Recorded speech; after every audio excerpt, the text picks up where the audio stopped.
Yeah, so I will be co-moderating this session with my colleague Sofia Bermudez.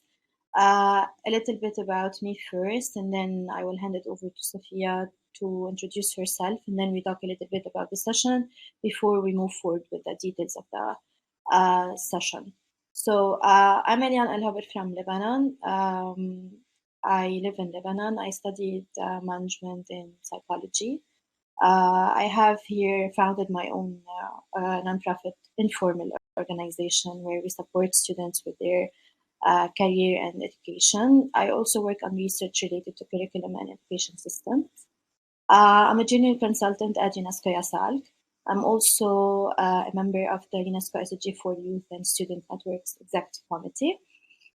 And this is a little bit about me. Now I will pass it to Sofia, who's going to also introduce herself.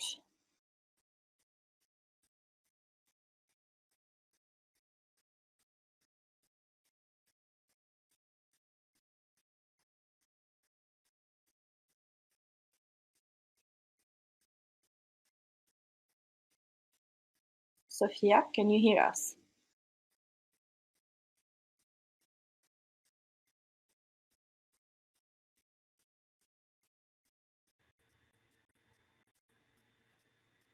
Let's just give her a second.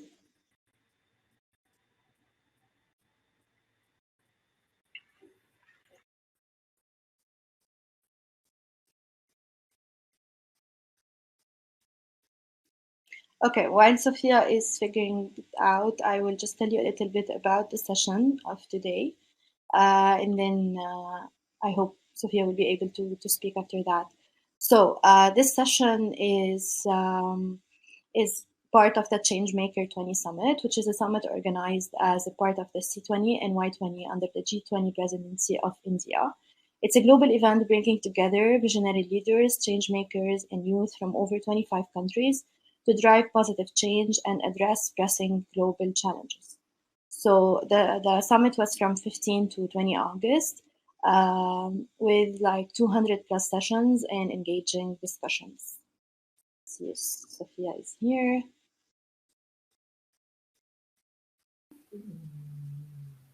Okay. All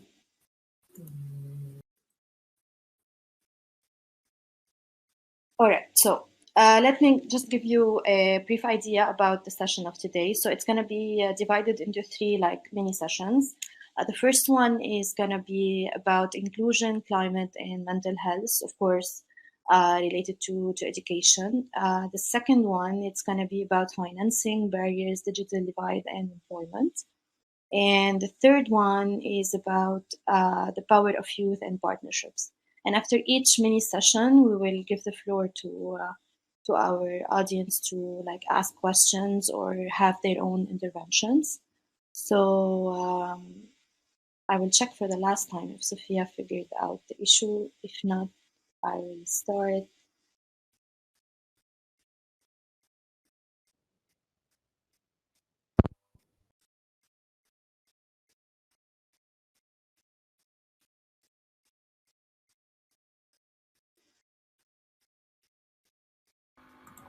Okay. Let's start with our first session. I'm sorry, Sophia. I know you can hear us, but you cannot speak. I will start, and then, of course, we will get back to you. So the first segment is going to be about inclusion, climate, and mental health. So it's time for us to have a real inclusive education and education institutions, and it's urgent and mandatory that we focus on climate education because I believe that we all have already seen how much this is impacting our daily lives. And it's high time for us to break the stigma and address well-being and mental health the way it should be addressed. Starting with the first segment, it's about inclusive education, exploring strategies for fostering inclusive education that embraces diversity, promotes intercultural understanding, and accommodates the needs of learners with disabilities. My first question will be for Wawa. And the question is, how can we explore strategies for fostering inclusive education that embraces diversity, promotes intercultural understanding?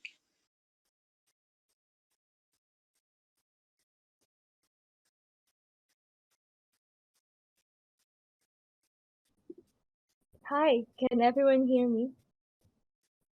I don't know if my camera is on. Okay. Um. Okay. So hi everybody. Thank you, Elaine, for the introduction. My name's is my name is Yun Wang Yok, but everybody calls me Wang. I'm from Macau, China. I'm the president of an NGO, Language Exchange. Okay, my camera's on now. And I'm also a member of the UNESCO SDG for Youth and Student Network. My area of focus is on inclusive education, achieving target 4.7. I think talking about inclusive education is a great start of today's session, as embracing diversity and fostering intercultural understanding is the prerequisite for us to work together across different cultures to solve the complex issues we are facing today, including sustainable peace, gender equality, climate actions, etc. Today, the coexistence of a great diversity of people is intensified by social media and technological communication. Although individuals and communities are more connected than ever, conflicts and misunderstandings persist between and within societies. Hate speech fuels violent acts that can dissolve the social fabric in the long term. Therefore, it is essential to build peace in the minds of men and women by fostering mutual understanding. How could our education system foster respect and openness and provide men and women with the means to engage with each other? We need to develop intercultural competence for our generation and the next generations.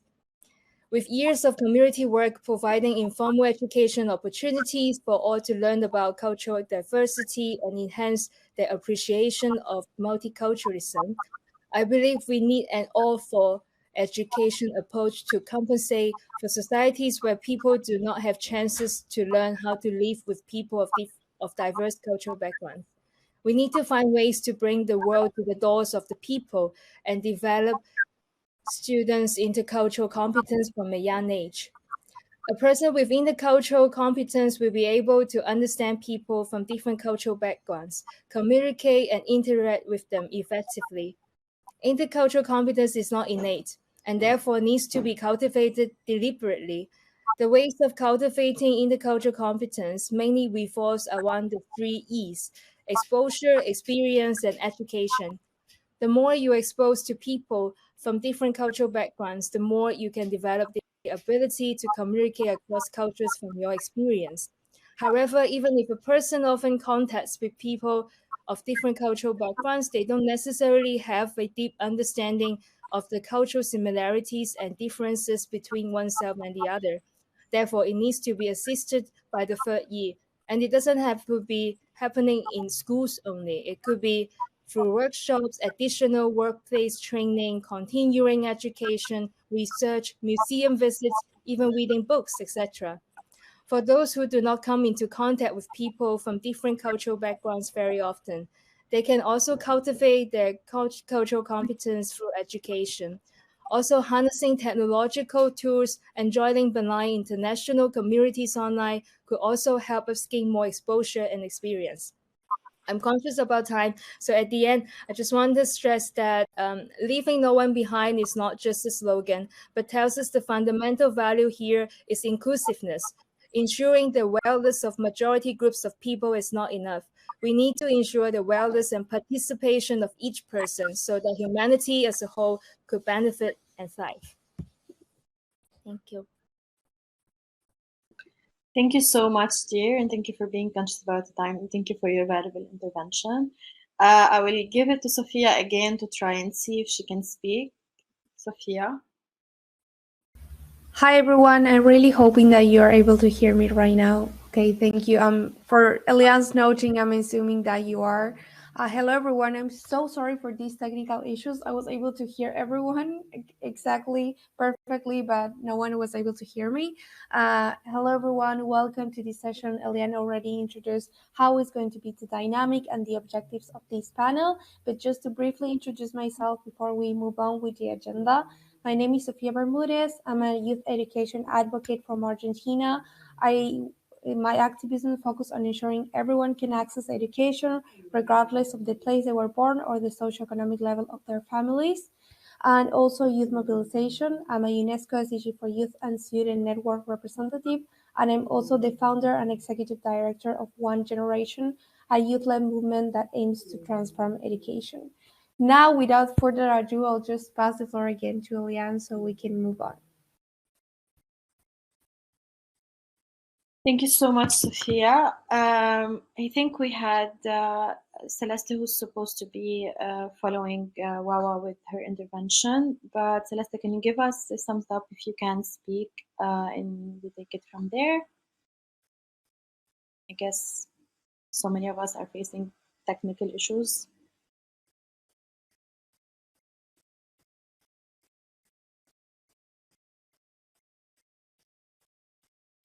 Okay, I will move to the next one, and if she was able to join again, we'll certainly give her the floor.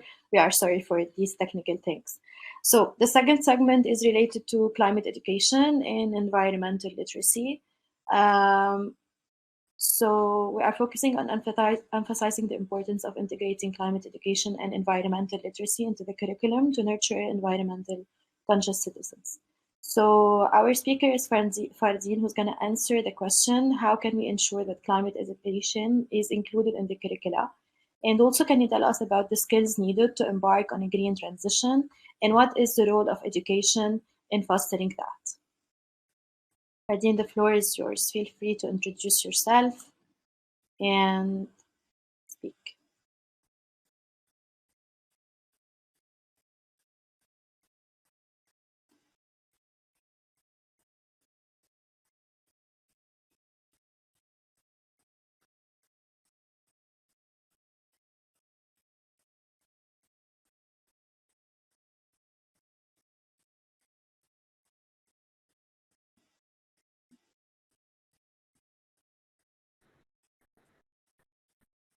Hello.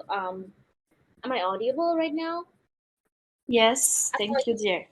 Yes, thank you, thank you. Apologies for the little inconvenience we had for a few seconds. But hi, I'm Ferdine. I'm from Bangladesh, currently studying in Malaysia as a bachelor student in international relations at Taylor's University. Uh, since when I was in high school, I have also been actively engaged myself in social work and community development work, which led me to become a menstrual activist later in life. And right now I've been advocating for multiple SDGs, focusing on mainly on SDG number 4, 5, 6, and 14, and lastly 16. So thank you so much, Eliane, for giving me the floor and asking a fantastic question. I really appreciate everyone's presence here. And yes, climate education. As we strive to combat this global crisis, it is imperative that we incorporate climate education into our curricula and equip our citizens with the skills needed to assure a green transition. But as we speak about it, my question to the audiences and everyone here is going to like, are we going to really practice what we preach? Because we have been preaching all of these messages for a very long time, but the biggest challenge comes it when it comes to practicing. But I believe the answers will be positive from here because we're all impact driven person present here today. And assuming that, I stand before you today to shed the light on the significance of these actions, drawing from real world examples within the G20 nations, spatially, and highlighting the pivotal role education plays in fostering sustainable change. First off, can we ensure inclusion on climate education in curricula? Well, imagine a world where every student, regardless of their background, gains a comprehensive understanding of climate change and its implications. The vision is attainable through the inclusion of climate education in curricula step by step. Well, let's look at an example. In Germany, for instance, the Bildung trifft and Winklang program integrates the climate and sustainability education into school curricula by infusing these topics into subjects like science, social studies, and ethics. German students develop a well-rounded perspective on climate changes, faced challenges and solutions. And I believe this example can be taken as an example, uh, like as a very important example, which is grounded in interdisciplinary learning, equipping students with tools they need to navigate the complexities of our changing world, especially the way we are seeing the climate and the global warming right now and where it's going. It's it's I think it's high time that we think about improving and including the current education system in a more research focused way. Well, secondly, let's talk about skills needed for a green transition. Now, from my experience as a grassroots community development worker, the transition to a sustainable and green economy necessitates a diverse set of skills, some of which we must foster through education, of course. Let's delve into this considering real world instances from G20 nations. In Australia, where climate change poses unique challenges due to its vast landscape, skills in innovation and adaptability are paramount. The renewable energy skills shortage strategy is a prime example of a national effort to address this need. Now, the reason I'm giving examples from certain nation is that when we talk about the problem is more or less everywhere in different geographical setups, and it quite depends on the geography.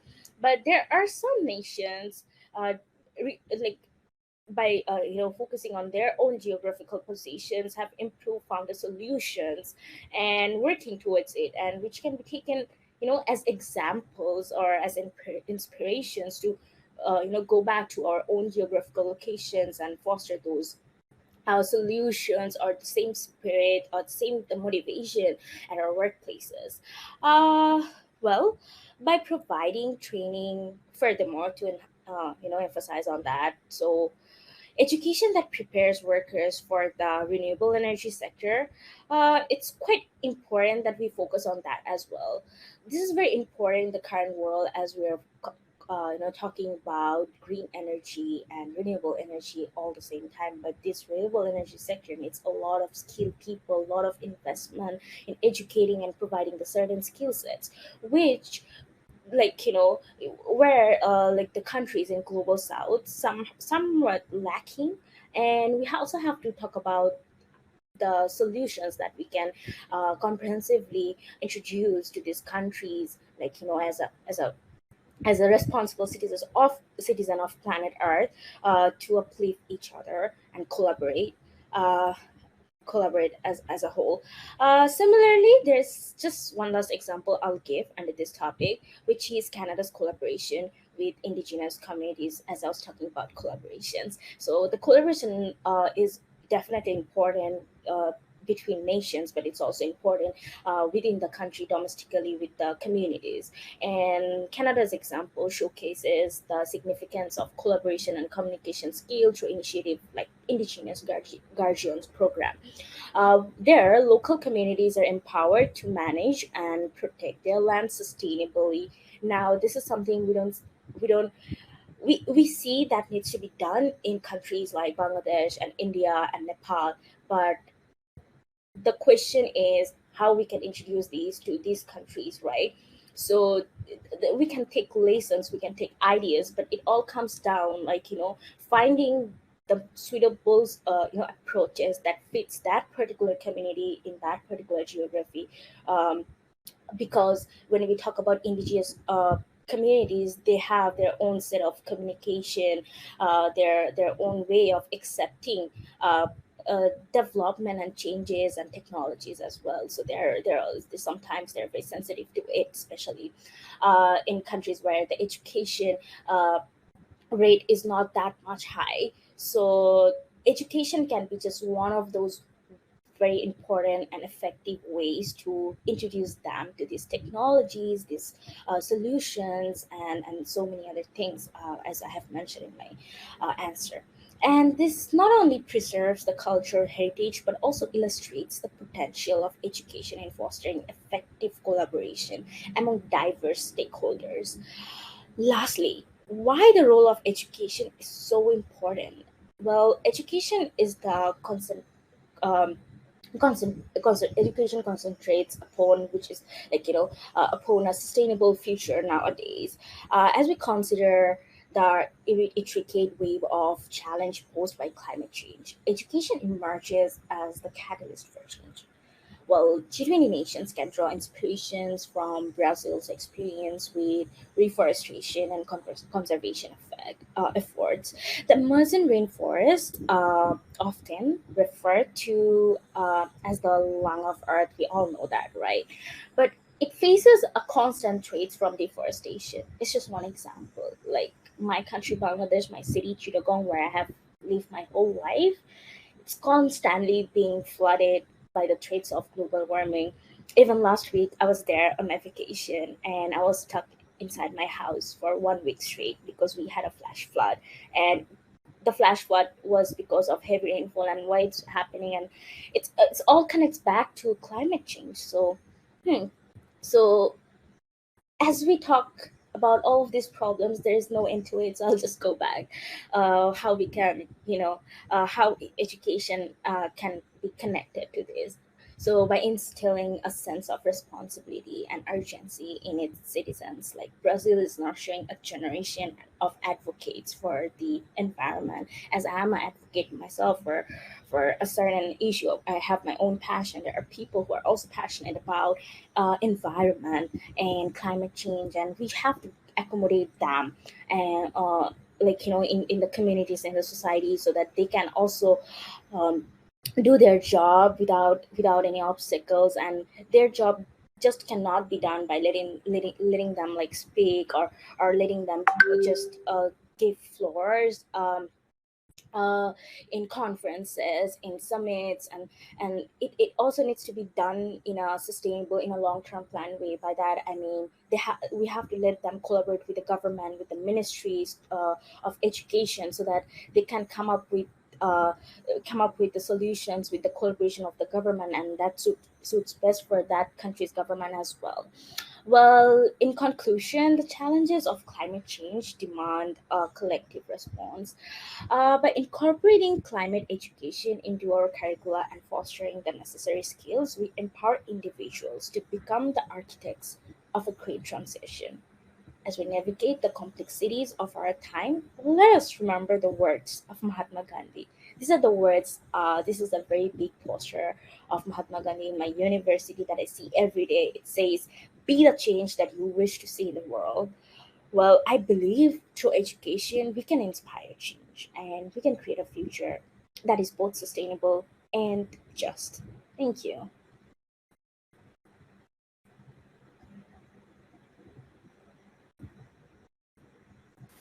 Thank you very much for this incredible intervention. Thank you everyone else that is reacting to Fardeen's also intervention, that I'm seeing the reactions right now in the platform. So now I think we cannot see the other speakers that have to be part of this segment, but I'm going to open the floor for a Q&A in the meantime that we try to fix these technical issues. So I want to know if anyone wants to do a question to Wawa, to Fardeen that just spoke in this segment about mental health, about climate, and also inclusion. If someone else wants to do a question or a comment about what they mentioned in their interventions, you can do it over the chat or you can request to be a speaker.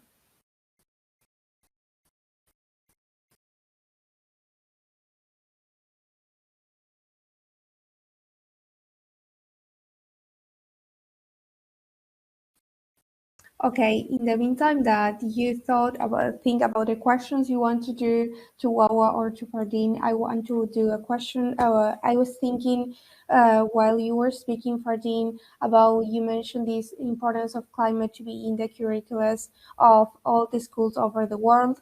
And I wanted to ask you, how do you envision this? Because specifically, climate education to be in the curricula was one of the main points that were part of the Youth Declaration on Transforming Education. That is this incredible Youth Declaration we presented at the Transforming Education Summit. Last year, I remember we were doing the consultations, a lot of young people were pushing specifically for this, and we can see it even more in the new generations, even more on Gen Zs. So I want to ask you, how do you envision this? Because you talk about the importance of climate education, but how do you think this should be in the curriculums? What topics should be addressed, or how we young people can ensure that this is actually a reality and that we can learn about this at schools?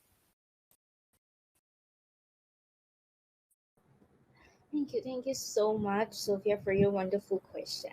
And I do agree with you that it's very common to see people talking about the importance and the problems, but the question remains how. And when we talk about how, we have to look at the stakeholders. Who are the stakeholders? It's the young people. And as we also have to look at who are implementing the solutions that the young people are talking about. We are implementing the approaches that young people are urging for.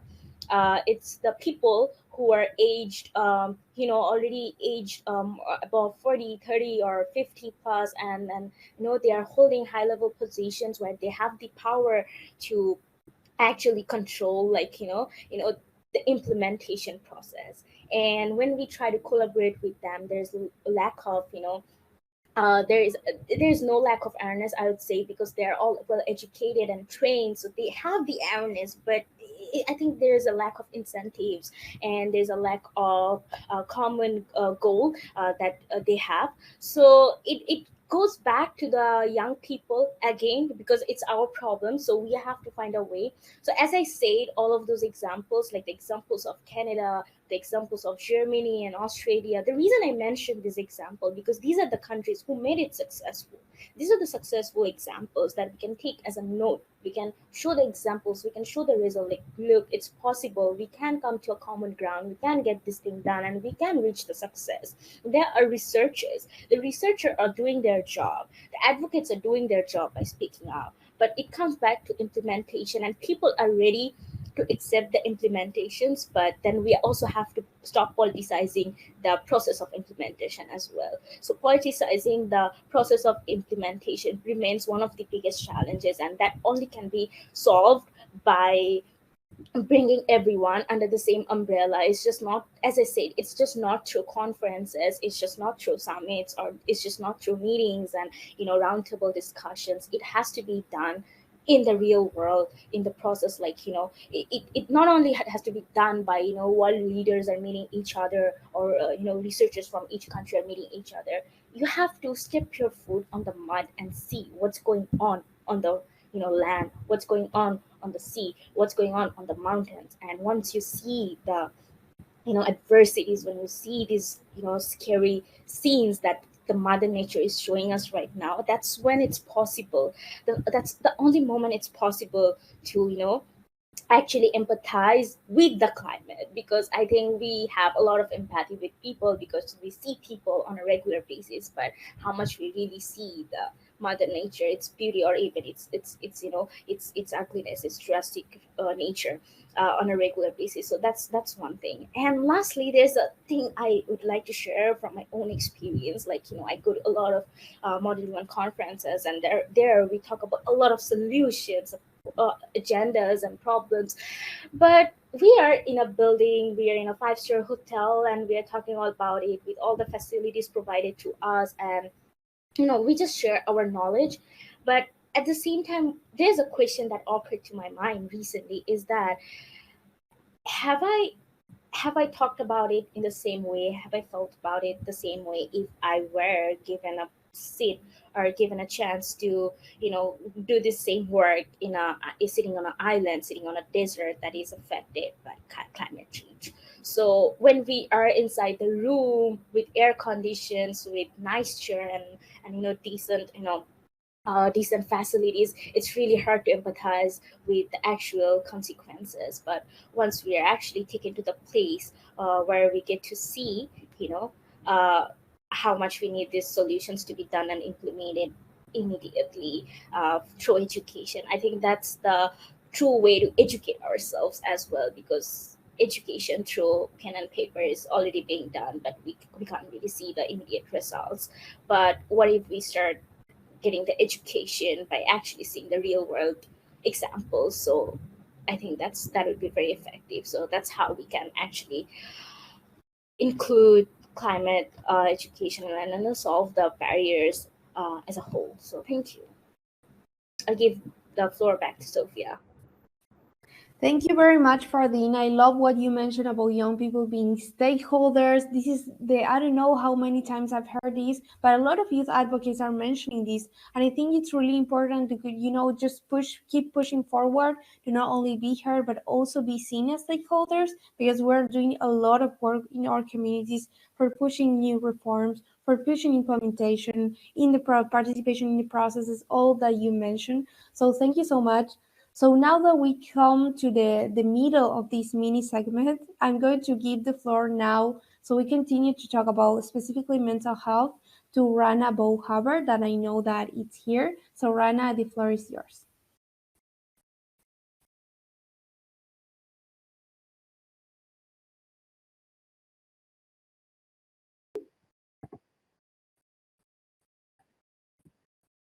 Hello, everyone. Can you hear me? Great. So warm welcome to each and everyone, and thank you for this opportunity. I'm Rana Boujaber, a passionate youth advocate and change maker from Lebanon. I'm holding degrees in law and international organizations, and my activism centers on youth empowerment, gender equality, and social justice. Certainly, addressing mental health issues among children and adolescents is a critical concern, both globally and within the Arab region, if I want to talk specifically about our region. The current mental health statistics underscore the pressing need for immediate attention and proactive action.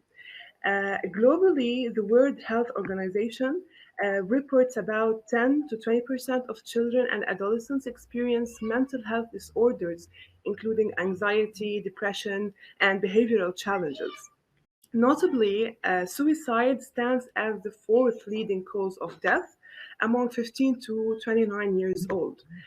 Within the Arab region, the situation is complex. It is influenced by a range of social, cultural, and economic factors. Now, the WHO reports show that more younger people between 16 to 20 years old in the Arab region who have been exposed to conflict and political violence are dealing with a traumatic stress disorder and depression. So, first, the stigma surrounds the mental health remains a significant obstacle.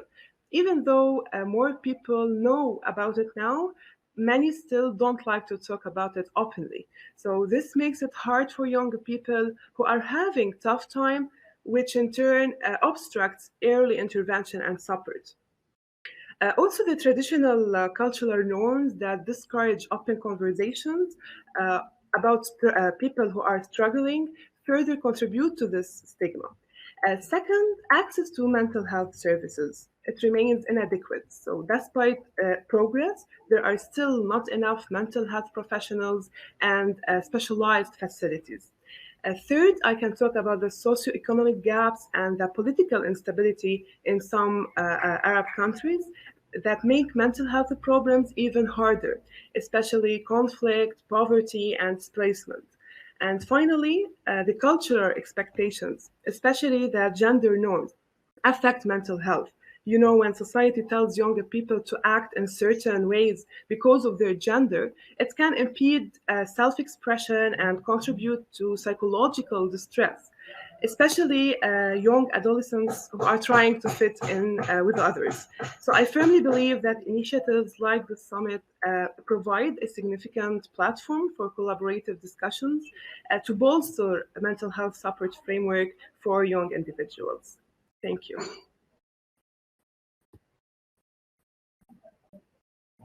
Back to Thank you, you very Sophia. much. Yes, thank you very much, Rana, for your intervention. And now we're going to continue talking about mental health, and I'm going to pass the floor to Jara Rohana, please.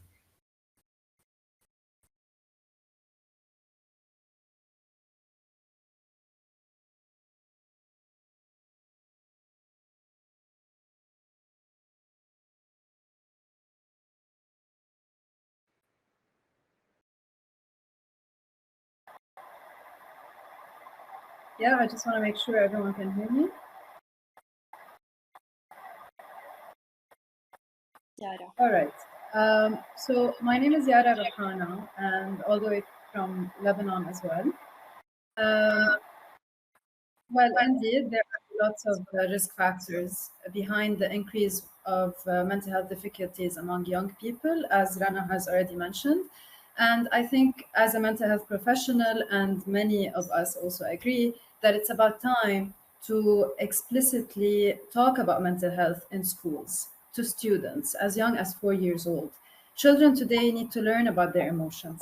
They need to learn how to regulate them, what they are, how do they exist in their bodies, how to have better social awareness, better health, better boundaries, healthier relationships, empathy, emotional intelligence. All of these are skills that are necessary in today's world for these kids to actually learn. And so one way to do that is to start integrating social and emotional learning programs and trainings in school. And as an educator and instructor of SEL programs at Eduvate, this is a training institute that targets underprivileged, underperforming schools in the UAE, the Gulf region, and in other Arabic-speaking regions. We try to do that with teachers to train them on how to integrate SEL programs in the curriculum and across all grade levels. One thing that we do that is different than others is that we try to use the Arabic language and to translate most of the material and the resources to Arabic, which is a very big gap right now that we're facing. So this is one thing that has been going on for so many years in other countries. SEL trainings have been going on for a long time.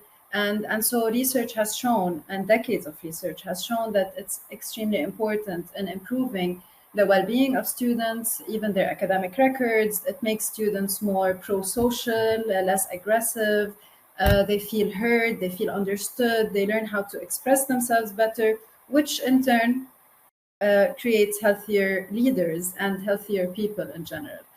And so one way to answer this question is to take care of the students and to teach them, but at the same time to start really looking after the teachers themselves. And so another thing that has to be done to reduce these risk factors is take care of the well-being of our teachers. Teaching as a profession is the second highest profession when it comes to stress and burnout. This is after nursing. Teachers worldwide are struggling a lot with this phenomena, and it's impeding their work, and it's also causing them to leave the profession after about 5 years in. And so by 2030, statistics show that we need to recruit 68.8 million new teachers worldwide, especially in elementary and secondary levels, so because many are leaving the profession.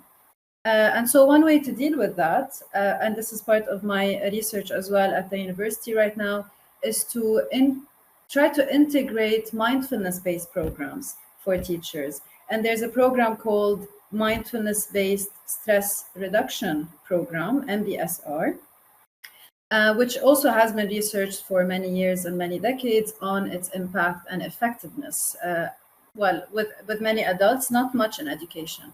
And so this is the first time that this happens in Lebanon and also in the region. We are trying to look at the effectiveness of this program on teachers' anxiety, depression, stress, and it also showed a lot of improvement when it comes to their self-compassion, self-regulation.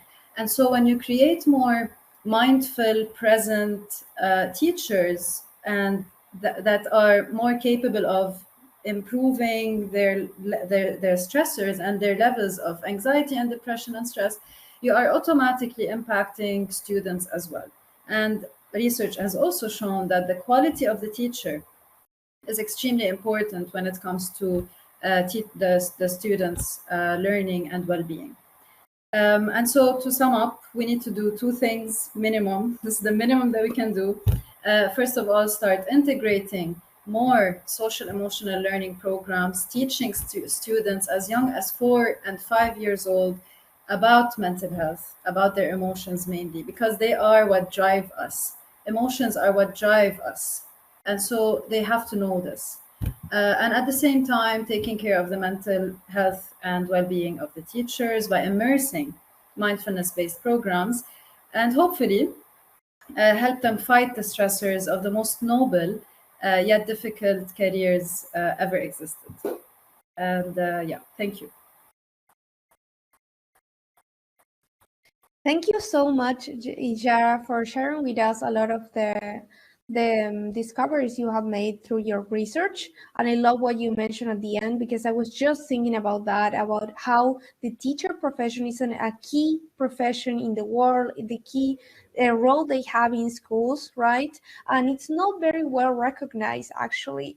And I also want to add another fact, another data related to teachers, that actually when we're talking about educational policies or changes in the curricula, actually the ones that they have the first direct, they were able to get faster results or direct impact in students is the role of teachers, right?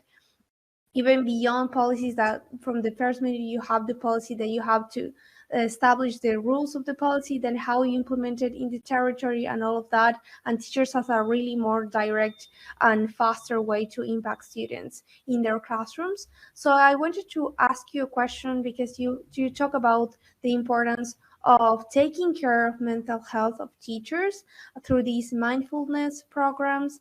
And I wanted to ask you more about this. How do you think we can really make sure that we can push so this is actually a priority in schools? Because as you mentioned, the lack of teachers all over the world is already one of the main priorities, and we can see it in every country, especially as you mentioned in elementary school. At least in Argentina, we're really far apart from your country to mine. I can see it as well, and I know that is already a critical issue we are facing here. So I wanted to ask you, when it comes to these mindfulness programs, about directors, about the institutions, do you see there's an openness to include these programs, to finance these programs, or if you're encounter in your research barriers or difficulties or challenges to implement these kind of programs as well, to take care of teachers' mental health? Yeah, thank you for your question.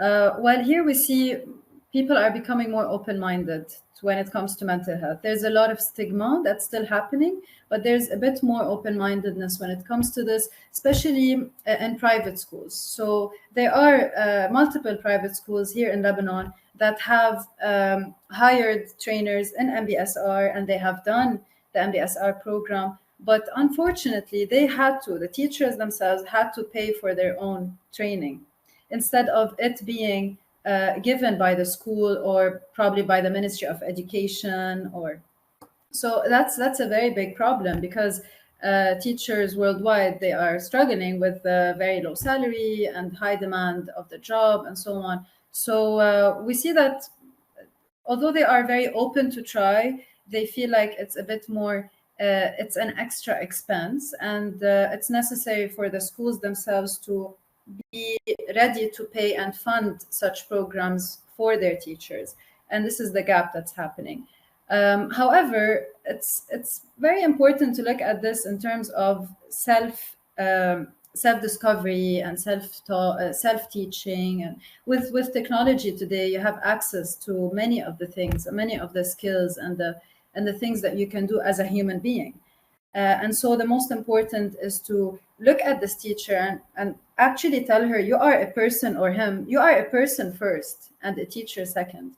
And so you need to really take care of your health and your mental health, especially.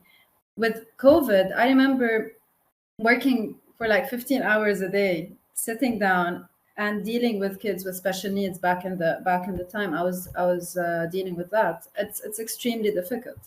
And so I feel like schools, they must start to themselves fund such programs for their teachers, which is not much. Like it doesn't cost much to come and tell someone to come and talk about mindfulness. So yeah, I hope that this answers your question. Totally. I was really curious about this, if the state, the government was funding these type of programs or is a self-funded thing. I couldn't agree more with everything that you just mentioned. It still goes back to the question if you have the resources to pay for that. When we know teacher profession, it's not very well paid all over the world, doesn't matter the country. So thank you very much, Yara, for putting light into this issue. So now we already finished this part of mental health, but I wanted to ask you if someone else wants to do a question or reflection or a comment about what Yara just mentioned or about Rana's intervention as well. You can put it in the chat or request to give the floor to be a speaker, or if you're already a speaker, you can just unmute yourself.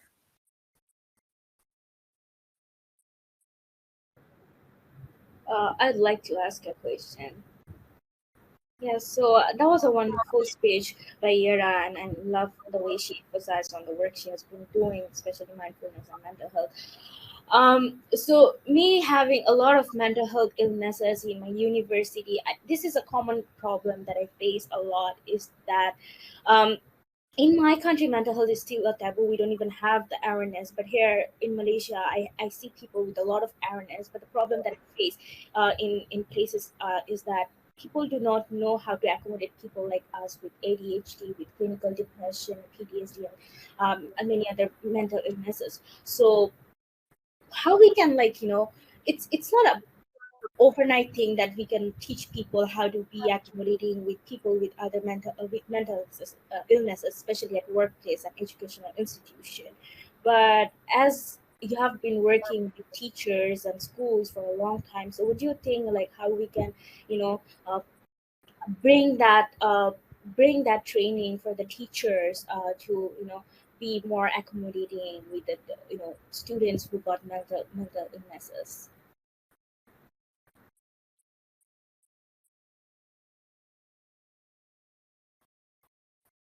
Okay, thank you, Fardin, for your question. Well, actually, the training themselves are targeting social emotional learning, which are basically, it's a set of skills that they are teaching in within the curriculum.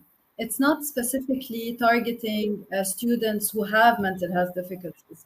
Here we are assuming, because this is the reality, we all have certain issues of some sort, of some kind, that we need to deal with, and we need to learn how to have coping skills. And so social emotional learning as programs, we teach students as young as 4 years old to just try to at the very beginning label what they are feeling. So understand what they're feeling, label it using things like the emotion wheel and lots of other stuff.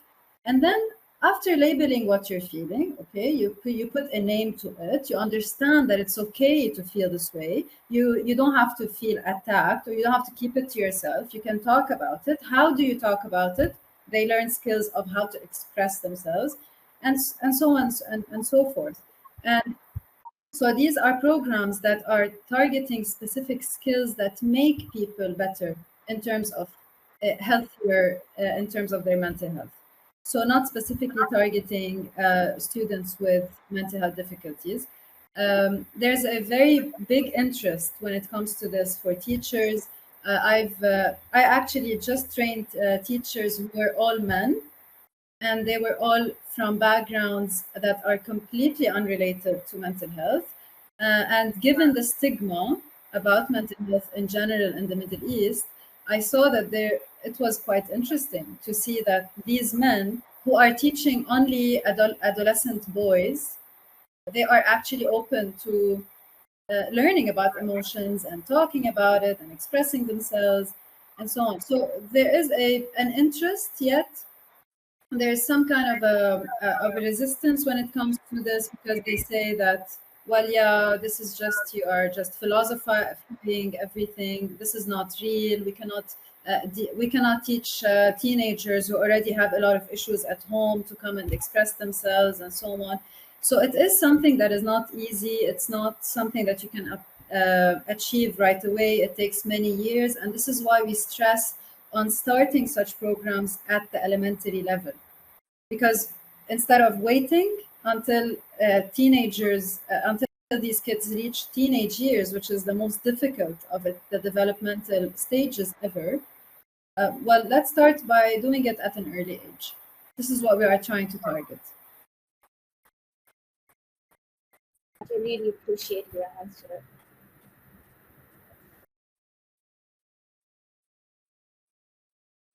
Thank you very much, Fardeen, for your question, and Yara for what you just mentioned. I was just nodding all the time.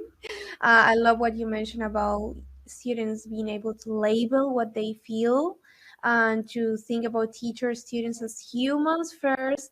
I just love that, and I think we need more of that. I think the pandemic really showed us that we need to put the part of us that is human before our profession, because if we are not okay, we won't be able to be good teachers, we won't be able to thrive when it comes to learning or anything at all. So thank you so much for this incredible mini segment, and thank you everyone that participated and made questions, to the speakers as well.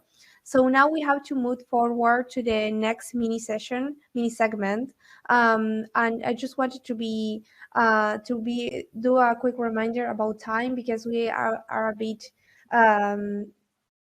we don't have much time, and we want for everyone to have time to do the intervention, share about their experiences. So just if you're a speaker, just please be sure to stay with the 3 minutes assignment that it was in the first place.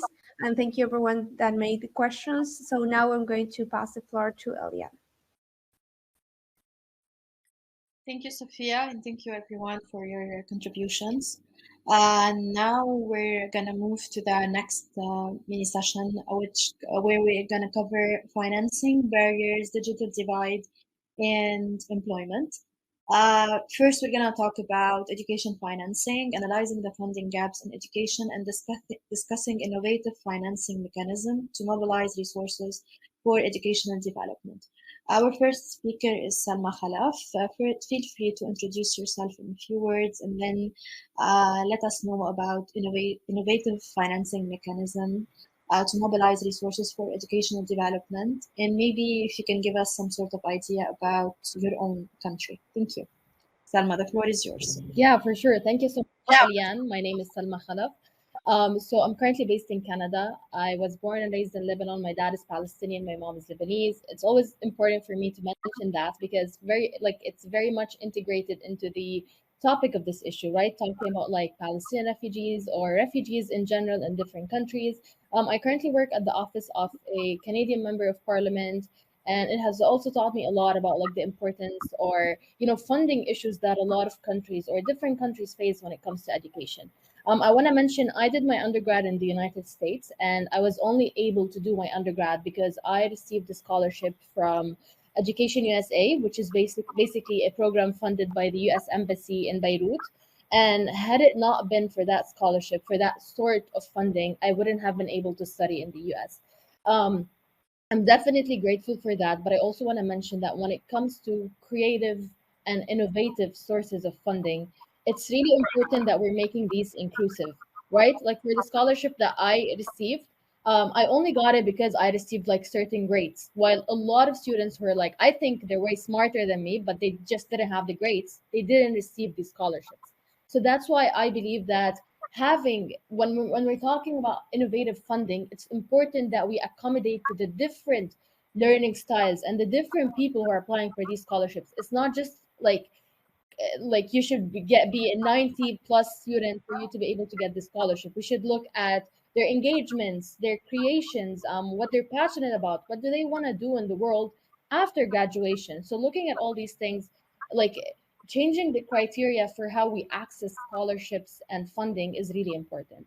Something else I want to mention is that when I was doing my undergrad in the US, I really realized that they use different ways to like get like universities utilize different ways to get funds, and one of these ways is like relying on alumni and friends of the university to give donations to further students.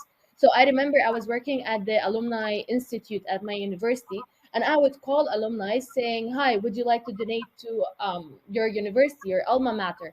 And then a lot of them would say, Some would say yes, some would say no, and some of them would even say, "Oh, I want to create a scholarship for students who, for instance, who are studying chemistry." So, like, it's really important to give people who've graduated the option to contribute back or like to invest back in the system or in the college or university that has helped them graduate and reach their goals. So it's a way of integrating everything. It's not like you just go into university, graduate, and then you never look back at your university or like where you've studied. So it's a way of just integrating everything. Another thing I was thinking about is there's something called corporate social responsibility. So something I have taught when I was mentoring at junior achievement, I was mentoring high school students to like find their own businesses. And while I was mentoring them, one thing I taught them is about social corporate responsibility. And that means every business should have like a social or like environmental friendly side of it where like they give back to the community somehow. So because businesses, a lot of businesses kind of have like a very capitalist um views, I want to say. So like encouraging businesses to have like a social aspect to them would really help when they like allocate a certain number of their money to give back to causes that they believe in, and this could be education. So I really think this is a way of like engaging businesses who want to have like a humanitarian side to their work, encourage them to donate to many institutions where like they institutions that accept refugees, people from displaced communities, people who are usually underprivileged, who do not get access to education so often. So it's really important to think of like what are these innovative funds that we are creating, again talking about inclusivity and diversity. One more thing I was thinking about actually is that there's crowdfunding and microfinancing. So I know there's an organization in Palestine. It's called Build Palestine. So like it's a pretty much like very cool organization. And what they do is they encourage young people in Palestine to create organizations, social or like social corporate organizations, and they do have some sort of income coming in. And then they encourage them to reinvest this money into like other businesses. So like by building this, they are kind of, I want to say like they are recycling the money somehow.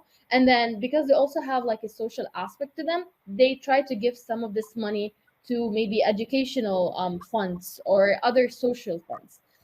So all in all, what I'm trying to say is there's multiple ways that we can go about having innovative funding, and definitely with like AI and technology we can invest maybe in a solid plan to make sure that all students have access to laptops, to computers, to technological education. Because a lot of public schools, every like not just in a certain country but like in a lot of countries, they lack this funding. It's always that the private schools have like this leg up compared to like public schools. So like it's really important that governments find ways to collaborate with NGOs, even with the United Nations, in ways where they can bring this funding into public schools, into their countries, into their communities, especially in rural communities where kids do not have access to these opportunities as much. Thank you. Thank you so much, Salma. Thank you for everything you mentioned. There are so many very interesting points. Okay, let's do this. We're gonna pass the floor to Celeste, who wanted to speak before about inclusive education. Yes, we can hear you. Great. Thank you, Celeste, for joining. Thank you for the effort to be able to join. It was a mission. Thank you. All right, so let me go to your question. Okay. Can you tell us why it's important to talk about education and disabilities, and how can we ensure education is adequate to the needs of every learner? Try to stick to 3 minutes, and of course, feel free to introduce yourself in few words at first. Thank you. Okay, thank you. I'm sorry for the delay. Well, I am Celeste. I am from Argentina, but I live now in Spain. When I arrived here, I found out that people, well, I didn't find out, but I recognize that here they have more accessibility than in Argentina. So when I go out, I can see a lot of people with disability going to the beaches, doing sports, going to school, a lot of people that are in the national team doing sport or going to university. So I was always like looking why I can see more of them here and not in my country. And it's because of universal accessibility, okay? When we talk about people with disability, we can talk about we can talk about disability, and we can talk about people with disability. Disability, we can all have a disability of something. For example, I have visual disability, but because I use glasses, I can see. So I'm not considered a person with disability because I can access to society because of this facility. But if I have barriers to access to the society, so that's when we talk about people with disability. It's important to link universal accessibility and people with disability, because this universal accessibility will let them access to society and all the service and products that they can use, and to be part and participate of the society in their fully potential. Okay, so 15% of the people in the world are people with disability. 6% of them were born with this disability. Okay, the rest of them got it during their life. So anyone can have it, and at the end of our life, we will all use universal accessibility. Okay, a ramp is not just an accessibility for people with disability. Kids use it, women pregnant use it. When we have a temporary disability with our legs or something, we use it. So when we get old and we go to university, we will need to use it. If we are teachers and if we go to conferences, we will need it. In the world, the world itinerary cap for people with disability is 3%. So this is very, very low. And of them, just 1% is women. So we are not really talking about people with disability in the world, because we can see them, because they can access to internet. For example, 90% of the content in internet is not accessible for people with disability. How can we do these things accessible? Through universal accessibility. It's very important, not just for the infrastructure, but on web pages and also in our social media. We don't have a lot of visual disability people in our social media because we don't do it accessible for them. We don't put it, the history, for example, in Instagram, it's not accessible for them. Okay, so when we started with Complexities Foundation, we started in 2015, and we did it because just 1% of the books of the world were accessible for people with visual disability. So we made an audio library for them with volunteers. They started to record themselves, and we upload those records to our website, that it's accessible for people with disability. How can we do our website accessible for people with disability? With subtitles, with the letters, and can be put like big or small, with the right colors, with the right contrast of colors, with the clicks that know where to go. Because if we with the image, when we describe the image, the logos that we put in our websites. So all of this is important for them, because when they click to be in a website, they have they click the reader of the screen has to go just where it needs to go to understand all the content that the page have it. So when we were in 2020, we need internet to get access to education, and none of these things were taken in count. And it's so if this itinerary cap, it was literacy cap was from before the pandemic, so this got for sure worse. So how can you assure that universal accessibility is on the table? By knowing what it is, and it's not infrastructure just, but it's also about how we talk about people with disability. If we say, oh, these people is disabled, no, we don't say that. We say it's a people with disability. It's not a disabled. Disabled, it will take out all the capability of that person. Okay, so we have to take in account that. We have to take in account how to talk about them, how we talk with them, how we can help them. In Complexities Foundation, we do it through the art, through the sport. We have manuals. And well, I will send you now on the chat some pages for you to check about the foundation and about some of our programs. I am here for you and Complexities Foundation for anything that you need to make accessible your organization and your space. Thank you. I'm Abhishek from India, and over the years I've had experience working in several levels of the national government here, both as in various positions as researcher, administrator, and part of advisory councils as well. And more recently, I was also given the opportunity to be as a consultant at the UN OSGE, where I had the privilege of writing the Declaration document, which was launched last year in New York, the Transforming Education Summit. So it's amazing to see many of those that were involved there here again. So one of the areas of interest for me over the years had been pertaining rural education, which is to do with the local levels of education within India. So which is what I'll be talking about now.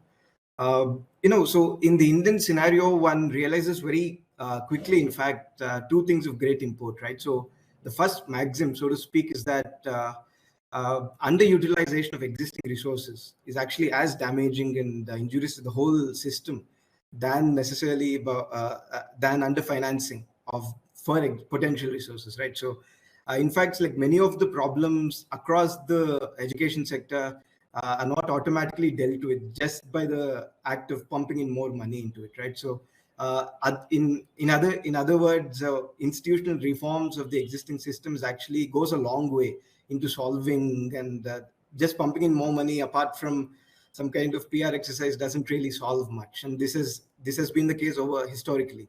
And although I should mention right away that greater allocation of budgetary resources in the national level is will definitely come in handy, but however, this precautionary thing has to be remembered. I think that underutilization of existing resources is also very important. And number two is to do with in a country as vast and diverse as India, any kind of excessive and hyper centralization, wherein people at the top in Delhi, in the national committees, get to decide for all the different states, right, is again very damaging, not only in the education sector, but also it has this crossover effect across all these related fields.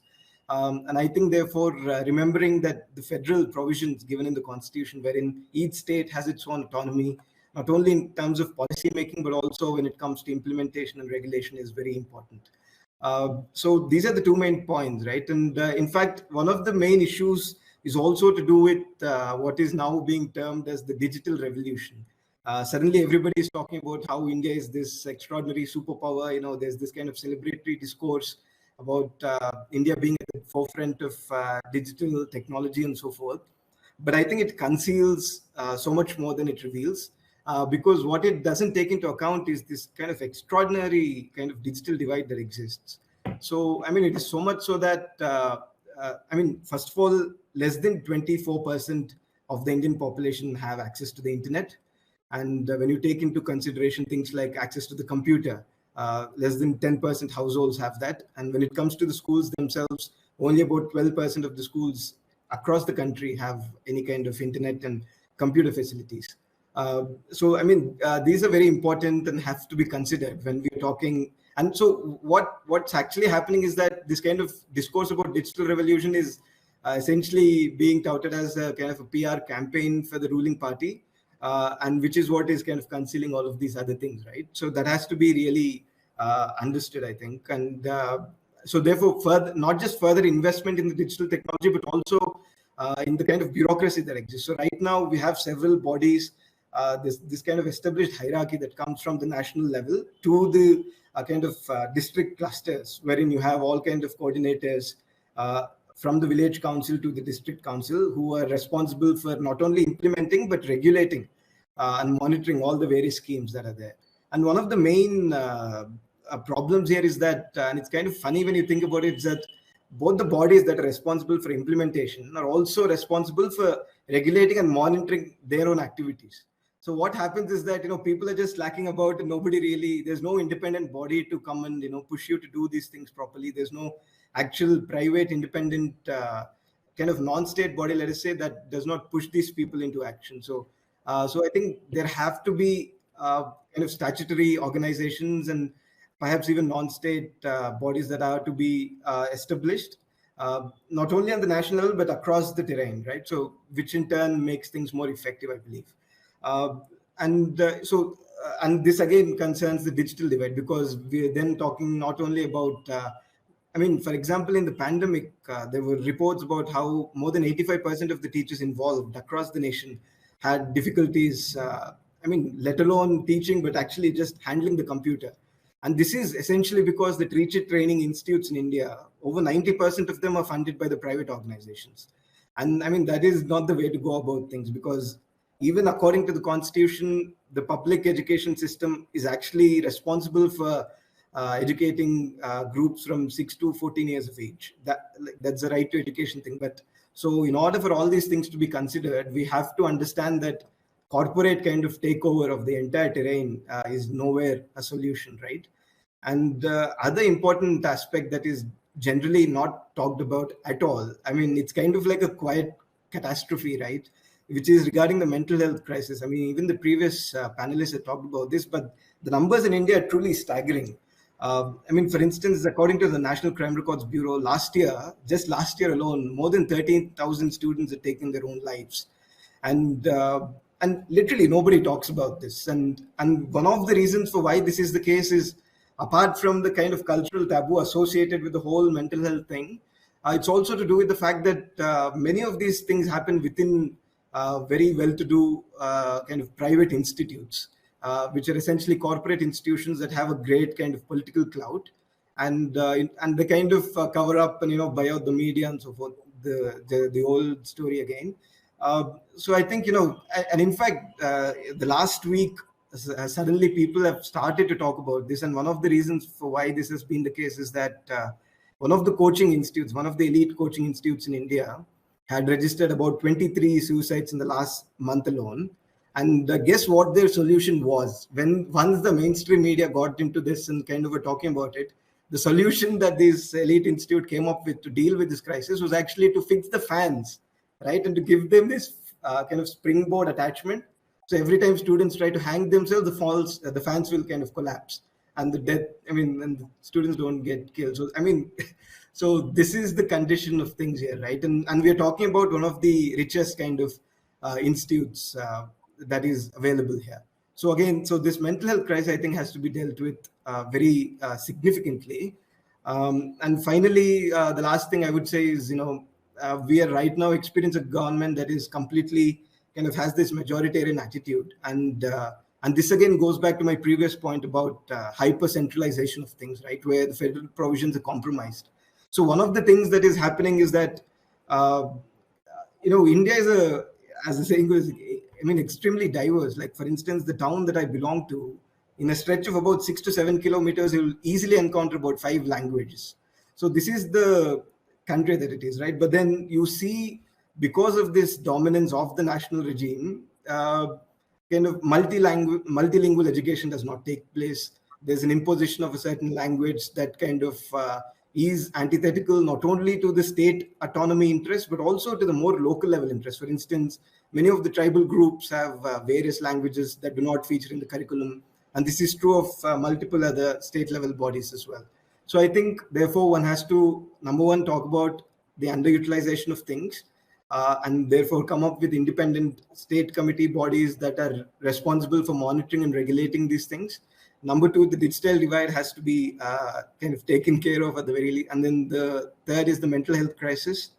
Number four, again, this kind of hyper centralization, what it does is it essentially decimates the extraordinary diversity that is characteristic, right, so of this country. So I think these are the main points I would say that have to be dealt with in order to kind of get the local to the forefront and not be swayed away by this national or global forces that seem to be interested in covering up all that is local. So yeah, thank you. Thank you so much, Abichak, for your intervention and all the valuable information you shared with us. I will move now quickly to the next segment where we will be talking about barriers. So my question is for you, Zubair. Can you tell us about the key barriers that hinder access to quality education? And please try to stick to 3 minutes. Otherwise, I will have to interrupt you because we're running out of time. Zubair, the floor is yours. Thank you. Hello everyone, am I audible? Is my voice Yes, you are. clear? Okay, hello everyone. It's a very big honor to be part of this event. I have right now till I guess it's been 1 hour and 20 minutes, and I've heard some miraculous speakers right now here and who have in their field. They have nurtured so much and shared so much with us. So my name is Zubair Abdullah, and I'm a student of sociological and political studies at Jamia Millia Islamia, New Delhi, which is the capital city of India. So I come from a background where I have seen since my childhood what barriers can be, and right now where I am and what my area of interest is, I have gone through so much barriers in different parts of the world and focusing on the Indian context of our own country I am part. So the first one we right now have is gender disparities. Especially, let me go through one. It's back in 2021, I wrote an article for a local newspaper of my valley, which was how mobile phone and everything that is now right now on digital, how digital devices have stop the access to quality education and how they have a negative impact on children right now. How big of an addiction it is, but perhaps the digital inclusion in education is what something that has more pros than its cons. But right now what we are focusing and what we are seeing globally is something that we don't see with any pros. And the first one is gender disparities, the inequalities towards women in India. There are certain parts right now, even right now, certain parts of states like Rajasthan, Haryana, which are the northern and western states, and also remote parts of southern states that see educating women as a very big sin. It's like not just going to a high level of education, but educating women to a basic level as sin, and even educating men and making them work. For example, if they come from a hierarchical Potter family or anything that they relate to a hierarchical work, so that if their ancestors have done that work and they also have to do it, no matter how much educated they are. And these are myths. There are myths regarding the education of women, that perhaps this is what that something that take their mind away from what the traditional aspect is. They are like conservative states. We right now also have conservative states. Perhaps people in every state, in every possible way, there are conservative people with conservative minds that don't want a change even right now. And the other topic I want to focus on is about poverty traps. It's something that goes step by step, and the biggest one right now we have child labor, that from a very low level, from very low age, starts and disrupting access to education and further to quality education. According to the 2011 census, that has been like a decade ago, we see out of the total child population of 260 million in India, we see nearly 50 million who are working as child labor. And also out of those, we have 10.1 million who are out of school, who are totally out of school. So they lose their platform of education and further quality education. And that is something when there are reasons of because of poverty, that there are reasons then children involve themselves in unlawful activities. So because in unlawful activity there can be reasons such as extreme poverty and also other addictions like drug addictions. Like it's been something like 3 to 4 years ago that we in our school started many campaigns for rallies for drug addiction, and a lot of schools there where students were found out with such addictions, and huge measures were taken. So perhaps that is something people like us and many students and many schools and many institutes need to focus on in these factors, so that perhaps lives can be saved. And education is something that has been a historical aspect, and that can continue to be a historical aspect to see our society change in a positive level. And we also have seen in many contexts in different parts of the world, there's common.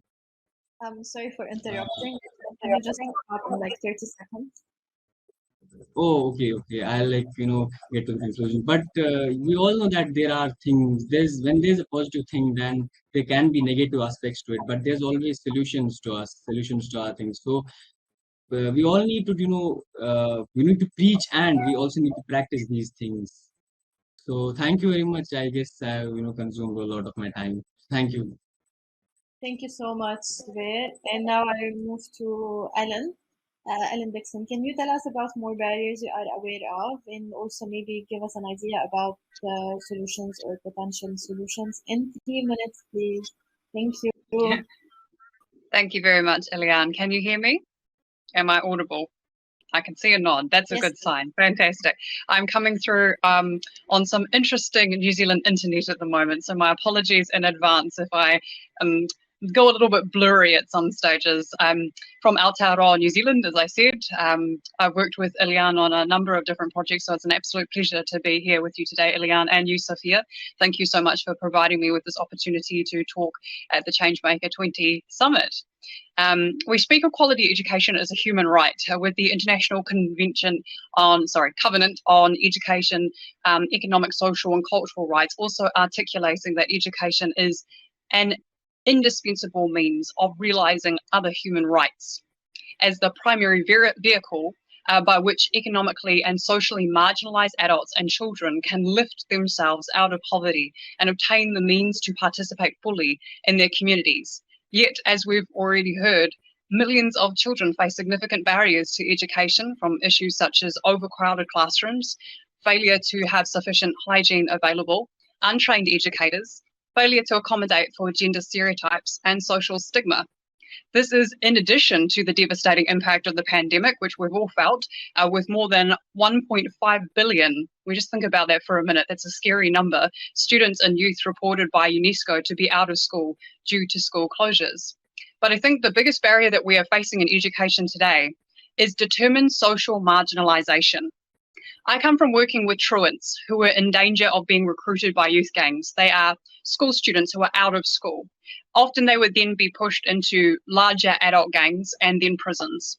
Truants are the 9,000 students in my country who are not in school, which is a very large number for a small developed nation.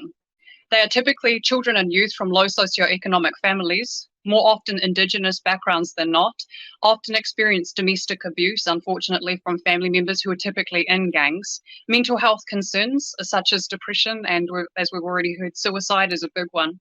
Drug and alcohol use, and a very large number are now recorded to have a thing called fetal alcohol syndrome, which means that their actual brain development when they, before they were born is not great because of use of alcohol when they were in the womb. This is what I like to call youth participation on the margin. To me, this is where many of the barriers in education exist, in the perception that there are some young people, if not all young people currently in this political environment, who are considered on the outside of mainstream society, where democratic participation in education are made available as a human right. Other areas I work in include child labourers and youth militancy, more prevalent in the global south, where work takes precedence for survival over education in many cases, or education might require some form of rehabilitation for reintegration into society to be able to access that education. I also work with refugees, internally displaced persons and stateless persons. They are another group on the margin with 7.9 million refugee children out of school or unable to access the locations of education. Disabled students in my country are 1 to 3 times more likely than their non-disabled peers to be stood down, suspended, or moved between schools. Failing to understand the nuances of neurodiversity or physical impairment in the context of education in the classroom. There is pushback on Indigenous students, as we've already heard, through structural racism, where their ways of life, even including their language, has been suppressed in the classroom context in alignment with colonial beliefs and economic exploitation. When we think of barriers in education, we often think of limited access to resources such as the digital divide, which we've already heard about. That is a very real limitation for many, many people and a mark of class, ethnic and gender divisions. We also think of the financial divide between the North and the South and the onus that we put on donor nations in order to be able to create a sense of balance and transparency and fairness in these spaces. But more often than not, these barriers actually exist also in education itself. We are now characterized in education and society where the margins or the barriers are not something that exist hindering education alone, but actually permeate it. I mean, we often engage within these communities and we connect with them almost stereotypically, either marking them by name and policy or by only tokenistically choosing a more acceptable member of a community to speak on what it's like to live on the margins of education. We don't think about how the current rise of right-wing hate and fascism and the failures of multilateralism has suppressed and continues to suppress the voices of certain ethnic minorities and communities, or how youth participation is often excluded in the context, just to the context of the classroom and not necessarily into the wider political and social world that we inhabit.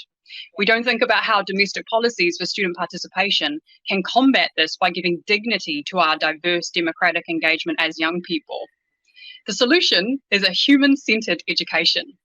Famous humanist and education theorist Dewey put it this way. I really like this quote, so I hope it sticks with you too. Education is a social process. Education is growth. Education is not preparation for life. It is life itself. That mark of difference is the guy I know in South Africa who is feeding poor students in schools so that they are not ashamed that when they come, they don't have food and that's impacting their education. It's my fellow colleague who has autism, who is willing to go into classes and not apologize for needing to go a little bit slower than the rest of the class sometimes. It is the Indigenous students I work with at the moment who refuse to be ashamed to submit their assessments in their mother tongue to an English-speaking institution. When we place humans at the center of education, we consider access to resources, finances, but most importantly, we consider human dignity to be at the core of the education project, bringing the margins into the center and slowly moving barriers to become welcoming pathways. This, in my mind, is the essence of what we need to do to achieve SDG 4, because it's not just quality education, it's quality education for all. Thank you so much for having me here today. Thank you so much, Ellen. Thank you for this very insightful intervention and your valuable input. I will pass it now to my colleague Sophia, who's going to take it from here. Thank you.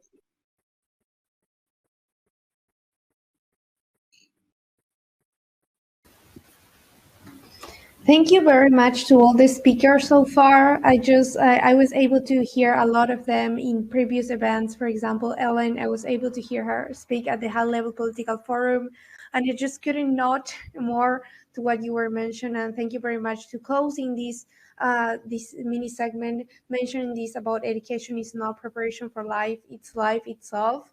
I love to say also education, it's equal to say the future. Talking about education, committing to education, to our education is saying committing to having a future itself. So now we're going to pass to the other segment that is bridging the digital divide, addressing the digital divide in education, and discussing ways to leverage technology to enhance learning opportunities for marginalized and underserved populations.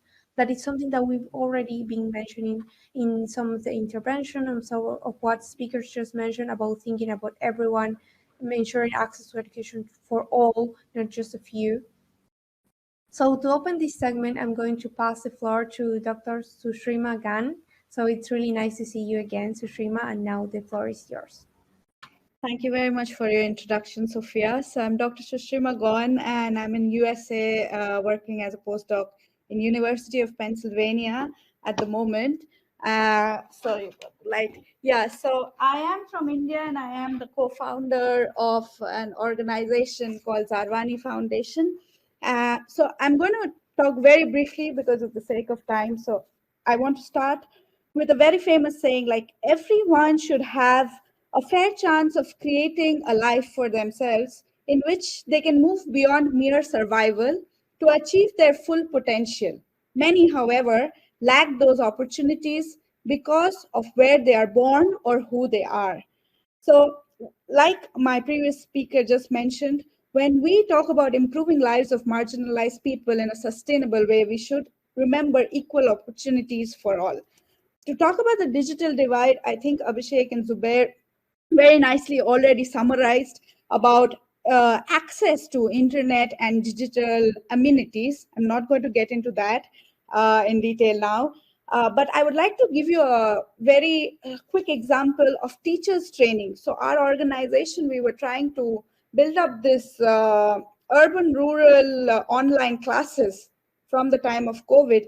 And the first time we had faced like a miserable failure just because even teachers were not well equipped and well trained to take on these training sessions or the connectivity in rural areas. So what is very important here, I would say, is to train teachers, bring them to these training sessions and give them the opportunity to learn more about accessibility, and to end with for the amplification of voice in these areas which are so laid back.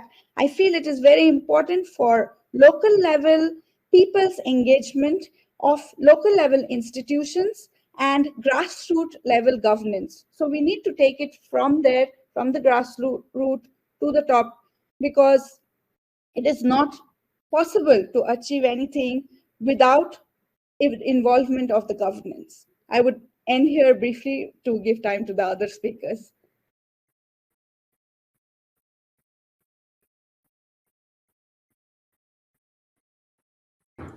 Thank you very much, Sushima, for that incredible intervention.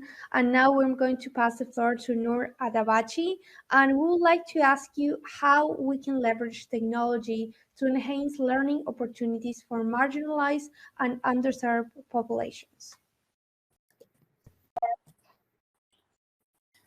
Okay, so firstly, thank you for giving me this opportunity to share with you my opinion when it comes to leveraging and using education for purpose, using technology for purpose of education.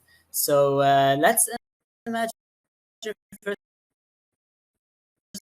the journey of the students or the learner in school, and how we can start fixing everything with technology. Okay, so basically at the school, we don't need to spend too much money on using technology.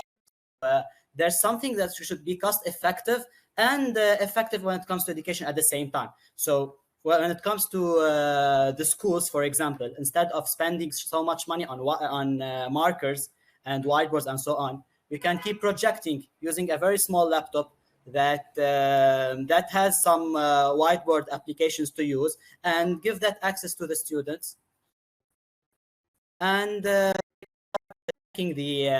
content that the teachers is sharing in the class. Now, moving on from the school to outside the school, when the learners come back to their home, they want to like study alone. They need to check resourceable stuff. They need to watch things to be able to learn. If they have any question to ask when they're studying alone at school, they can refer to anyone from the school. So, for example, the teachers can like record some videos, some explanations, give the students accessibility to watch these videos when they come back from the school to home. So it's not that costly, it's not that expensive to do that. So we should like spend our money in the right place to be able to leverage technology. And another thing I want to mention is that we spend too much money on using notebooks and copybooks and pens. We can switch all these papers into a very small tablet that contains a software where the students can take notes and can save them to check them later on. He can put the notes, classify them into folders, and keep checking the subjects each and every day, and makes the homework on that tablet and so on. So basically, we should be effective where we are spending our money and how to use the technology in the right place. So basically, by letting the student have access to videos, to watch the session, to watch the recording from the teacher after school, and to have the access to use a certain tablet that's very funny for the learners to use when they are young, instead of using papers and tons of papers, tons of notebooks. It's going to be so good, it's going to be so great to enhance the education everywhere. And I want to mention something also, that for educators,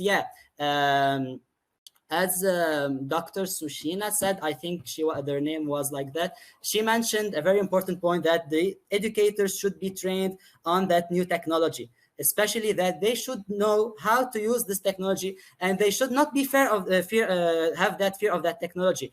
ChatGPT won't replace the educator. The educator, he's the one who is manipulating this AI machine or that chatbot. Okay, so we should use Thank you very the much, technology Noor. to enhance our education. Yes, thank you to very make much for that to make the intervention. best of our And now content we're delivery. going to move on to the next part of this event, and we're going to move on to the segment that it speaks about education And and thank you so much. employability. And we're going to discuss the alignment of education systems with the demands of the job market to equip youth with the necessary skills for a rapidly changing global economy. And to open this segment, I'm going to pass the floor to Ulises Branky. And we're going to ask you, Ulises, if you can tell us about the importance of the alignment of education systems with the demands of the job market to equip youth with the necessary skills for a rapidly changing global economy. Thanks, Sophia. Can you hear me correctly? Great. Well, first of all, thanks for inviting. It's really great to hear from all of you. My name is Ulises Branky. I'm from Argentina, and I'm a learning experience designer, and I'm also part of the SDG for Youth and Students Network. So talking about importance, I'm going to highlight 5 bullets. I will try to be as clear as possible. First of all, the importance is that we need to build relevant education systems to the challenges that we are facing as... Of an organization, I don't know if someone is talking. To achieve their full potential. Many, however, lack those opportunities I don't know if I'm also hearing that. because of where they are born or yes, who they are. Sushima, could you please mute yourself? There it is. Thank you. Yes, Ulises, you can move forward. Okay, great. As I was saying, we need to build relevant education systems to the challenges that we're facing as humanity. So we can see a clear gap when we see, at least in Argentina and in many other countries, educational systems built in the 19th century with educators taught and trained under 20th century methodologies, and we have 21st century students born and raised and living in this unstable world. So we have a 200 years gap that makes that educational systems are not relevant. We're not building content, tools, and passing knowledge that is directly applicable, useful, and most of all, meaningful for young people when it comes to the job market and to employability. And we're not building, as a second point, smooth school to work transitions. At least here in Argentina, you graduate high school with 17, 18 years old, and you're supposed to know and have all the tools needed to acquire a job. And when they request an entry-level job, you're supposed to have a degree, 4 years of experience, and all the skills needed. And it's like, okay, I can barely know about history and the basic elementary school stuff. As a third point, adaptability. If we are talking about digital skills, I was taught Microsoft Excel when I was a kid. Kids right now are being taught programming and robotics, and now kids are going to be taught really soon generative AI. So we need to build and teach the skills that are needed to create adaptable population to the changes of this current world. So we're talking about creative thinking, critical thinking, complex problem solving, collaboration, resilience, among other skills. As a fourth point, I would say that it's extremely important because it's something that people usually do not know. Youth unemployment rate is 3 times the world average. So we are one of the most vulnerable populations when it comes to this.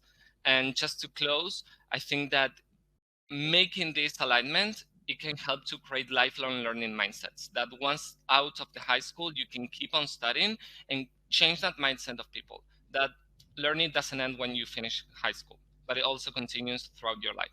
Thank you very much. Thank you very much, Ulises, for that intervention. And I love how you close it up and the importance of lifelong learning itself and how we can view education itself. So to move on with this segment, I'm going to now pass the floor to Rana Haber and ask you the following question. Can you tell us about the importance of the alignment of education system with the demands of the job market, as well to equip youth with these necessary skills to answer to this rapidly global changing economy? Yes, hello again. Can you hear me? Yes, so it's an honor for me to speak again on this panel to talk about how education and jobs match up. In fact, I agree with my fellow Ulises. like imagine that what we learn in school should match what jobs need. But things are changing fast because of technology, of AI, economic jobs and shifts, and big changes that are happening in the world. So that means that our schools and what they teach need to keep up. Like learning in schools isn't just about knowing facts. Now, sure, this is important, but it's not enough. So jobs today needed people who can think in a critical way, who are creative and come up with innovative ideas, and who are also can effectively communicate with others. So these skills that we call the soft skills are really, really important. So how do we make this happen? We need to change how we teach simply. So we need to focus on the skills that help in any job by helping students with not only learning and thinking about learning and thinking skills, but also enhancing their socio-emotional abilities that we have focused on in the mental health segment. So imagine learning by doing things like using technology, trying things out in the real world. So this is a better way to get ready for jobs that might not even exist yet. This alignment requires collaboration for sure between educators, policymakers, schools, teachers, private and public sectors, and most importantly, the youth themselves. So this can bridge the gap between academia and the changing job market. This can happen by adopting practical learning through mentorship programs, internships, partnerships with the industries that can provide invaluable insights into the real world challenges. So, in conclusion, the alignment of education systems with the demands of the job market, it's not an option, it is imperative. So let's work together to make education fit today's job world. Let's be ready for whatever comes our way. It's not only about getting a job, actually, it's about being confident and skilled in this changing world. Thank you. Thank you very much, Rana, for that incredible intervention. And now we're going to move forward to the last segment of today's event, that is the power of youth and partnerships. And to lead and moderate this segment, I'm going to pass the floor to my co-moderator, Eliane. Thank you, Sophia. All right, so the last segment for today is the power of youth and partnerships, last mini session actually. And this is a very important mini session because here we're talking, because we can do a little without young people, and without partnerships, minimal is what we can achieve. So I'm gonna give the floor now for Najib to start with our first segment, which is related to youth participation in policymaking. Najib, the question is, how can youth be actively involved in policymaking processes and decision-making related to education at local, national, and international level? The floor is yours, and please again stick to 3 minutes. Thank you. Thank you so much, Eliane, and hello. My name is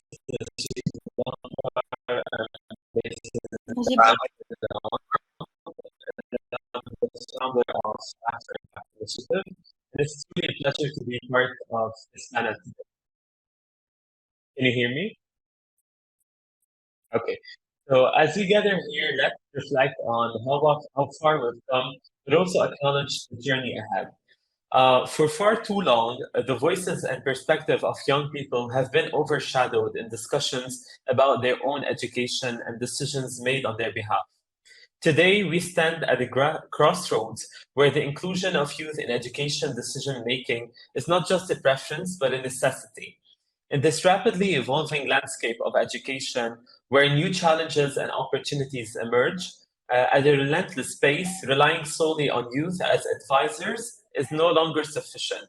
So how do we ensure that the enthusiasm and potential of youth are effectively harnessed in shaping educational policies? So first of all, it's imperative to reimagine the way we view youth participation. It's not enough for young people to be passive recipients of curricula. Instead, they should be regarded as active partners in the entire process. Their input should be sought in curriculum design, teaching methodologies, and even the evaluation of educational outcomes. This transformation requires a shift in mindset from seeing youth as beneficiaries to valuing them as co-creators in education. Second, creating avenues for meaningful youth participation requires us to establish accessible platform for their voices to be heard. So local, national, and international levels must each have dedicated spaces where youth can express their thoughts, concerns, and aspirations. These platforms should be inclusive, engaging, and most importantly, responsive. So when young minds feel heard and understood, they become more invested in the outcomes. Third, collaboration is a key. So bridging together educators, policymakers, parents, and youth can yield comprehensive solutions. Inclusion shouldn't be limited to just youth-centric discussions. It should be integrated into the broader dialogue about education. This fosters a holistic approach that not only values youth perspectives, but also aligns them with the goals and realities of the education system. First, let's leverage technology as an enabler. So young people are well versed in digital tools, and these tools can be harnessed to facilitate their engagement in policy making. Online forums, surveys, and webinars, these platforms can bridge the gap between decision makers and youth, making participants and participation more feasible and impactful. Finally, the road to meaningful youth engagement in education, policies, and decisions demands a fundamental shift in how we perceive and integrate their role by involving youth as partners, by providing them platforms, and by fostering collaborations and collaborative environments. We're not just securing a brighter future for education, but also nurturing responsible and engaged citizens who will shape the tomorrow. Thank you so much. Over to you, Eliane. Shaykha. Feel free to have your 3 minutes to share with us insights from maybe some examples from your own country or any examples you would like to share with us. Thank you.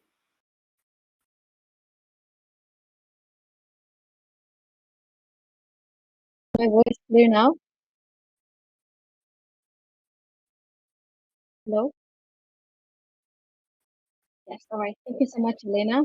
My name is Sheikh Al-Mari. I'm former youth advisor for the Minister of Youth and Sports, senior student at Queen Mary University of London in International Public Policy. I would rather to start with the define youth participation from a civic and a human rights perspective. Now, in general, youth participation in policy making, whether in economy, education, well-being, it is a process, action-oriented process involving youth people in institutions, initiatives, and decisions, and affording them control over resources that affect their lives. The United Nations Convention on the Rights of the Child refers to youth participation as right to freely express their views, freedom to seek, receive, and impart information, freedom of thought, and freedom of association and peaceful assembly. Nowadays we see many state members, violating this when it comes to freedom of speech, freedom of thought, and also violations when it comes to discrimination, whether in regards to religious affiliation or just because their opinion maybe it's different in a community. One of the main challenges nowadays is the censorship, whether in media or in real life. The censorship of not even youth, but even for experts or people of knowledge to they don't want to challenge the formal narrative that they wanted to come on, and this is a huge challenge when it comes to debate and having a very fruitful discussion worldwide in a global aspect. Youth engagement presents an exciting opportunity for school leaders when we speak about schools. for policymakers and program planners to gain a deeper understanding of the factors that influence individual and community well-being, and in turn helps them to develop a responsive policies and programs. Youth participation can benefit them in many ways, can benefit them in skills development, self-perception as a citizen, as well as policy design and implementation.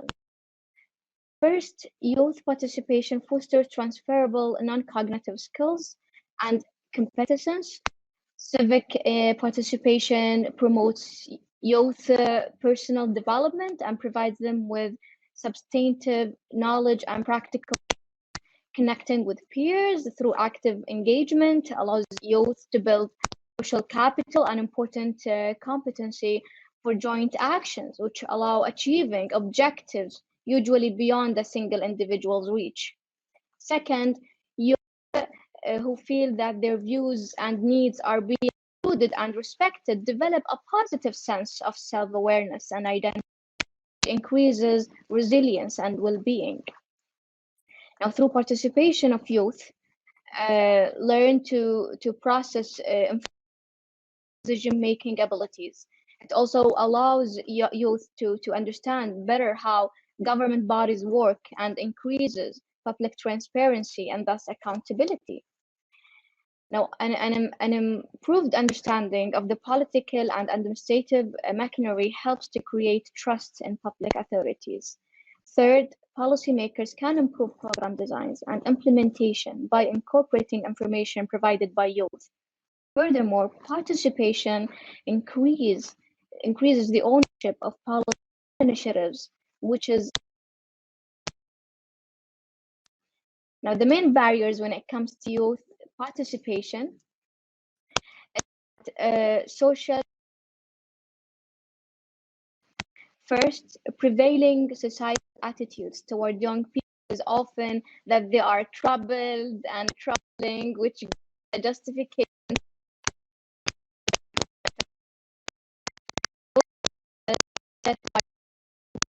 this opinion might focus on youth shortcomings and problems rather than invest in youth's potential as a part of change. Discrimination, as I mentioned before, on other factors such as disability, ethnicity, religion, or even age can also be a barrier to youth participation. And also, it's important to mention the income equality also restricts youth participation because, young people requires time, has opportunity costs. When engaging civically, young people forgo the opportunity of a paid activity. Not all young can afford this, resulting in involuntary exclusion of poorer young people, which distorts the representativeness of the active youth. Financial constraints also endanger the sustainability of youth associations. Can lack the will or the knowledge to involve young people in process. Furthermore, there can be conflicts with the organizational culture. Think about the pathway to youth participation and making process. It has 3 stages. The first stage is opening up to working with youth and embedding the awareness and that involvement is desirable of youth participation. The second is creating opportunities to work with young people. Opportunities are endeavors adequately allowing adults and youth alike with skills and knowledge. The third and final stage is making working with youth and all. In other words, it becomes the norms. This is very just institutional level, national level, and international level. Thank you so much. Thank you so much, Saifa. Thank you so much. I will now pass the floor to Sophia, who will take it from there. Thank you. We're going to move forward to the next theme of this mini session, that is global collaboration. And to open up this mini segment, I'm going to pass the floor to Daniel Bakan, asking you please to respond to the following question. What can you tell us about the significance of international cooperation and partnerships in advancing SDG 4? And can you share with us some of these practices that you recommend? Daniel, the floor is yours. Hello, everybody. Do you hear me? Hello, everybody. I'm Daniel Bacan. I'm coming from Croatia. Currently, I am in some train because I'm traveling to some conference in Austria. Sorry. I try to make picture a little bit smaller, but okay. I will just turn my camera. Okay, I'm actually the geography teacher in primary school in Croatia. Yes, we learn a lot about sustainable goals, especially from agenda of United Nations. We learn a lot about sustainable economy, and for example, we also have small garden in the backyard of the school, and there we produce products for food for lunch in school and stuff like that. And I have a lot of examples from other schools. For example, some schools in Croatia have solar panels on the roofs to produce renewable energy. And for example, some schools have transports to school with connected with public transport. Just parents don't need to bring children with the cars to school. And that's it from examples in my neighborhood. But on the national state, we also have a main document by the government because by the 2027, the government is planning to be also stable in the school. Children will only go to school in the morning, not in the afternoon, and because of that, we are building a lot of new schools. Yes, that's it.